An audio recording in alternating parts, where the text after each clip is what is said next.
La 9e étape du championnat de France de la montagne à Dunières en Auvergne a été agitée par une météo difficile.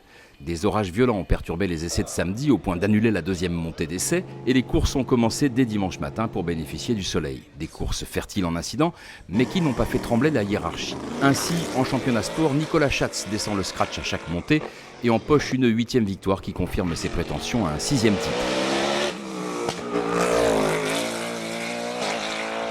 Surtout du travail qu'on a effectué tout au long du meeting.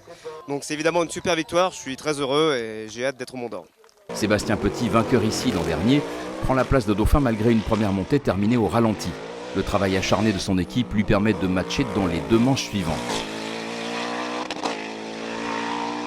Malgré un problème chronique de suspension qui semble en passe d'être résolu bientôt, Cyril Franz ferme ce podium qui confirme la domination des Normas à moteur 4 litres.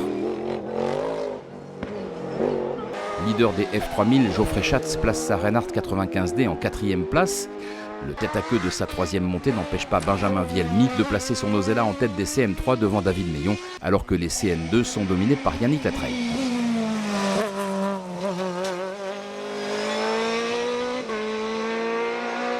Marcel Sapin, 9e au scratch, enlève les F3 et David Chaumont, le groupe FL. Fin du suspense en championnat production dont la couronne de champion est attribuée à Nicolas Verver qui signe une 9e victoire cette saison malgré 2 chronos enregistrés seulement. Une sortie sans gravité après l'arrivée de la seconde montée l'empêche de s'aligner pour le dernier round, de crainte que son échappement touché dans l'aventure n'occasionne des dommages à son moteur. C'est le 5e titre national pour Nicolas Verver et le 4e d'affilée. J'espère pouvoir réparer pour ma campagne européenne là, qui arrive et je reste positif parce que je pense avoir fait un bon week-end, une bonne course.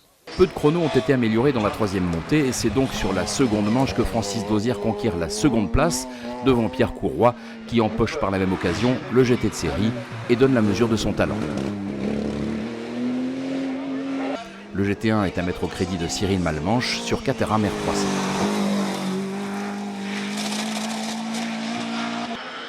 Ronald Garcès, 5e au scratch, enlève le groupe A avec sa Seat Leon Supercoba devant Rémi Bernard et Guillaume Plan dont la Mitsubishi Lancer a souffert d'une sérieuse sortie de route dans la seconde manche au point de peut-être compromettre la suite de la saison pour l'Arlésien. C'est dans le Puy-de-Dôme que le Montagnard Circus se retrouvera le premier week-end du mois d'août.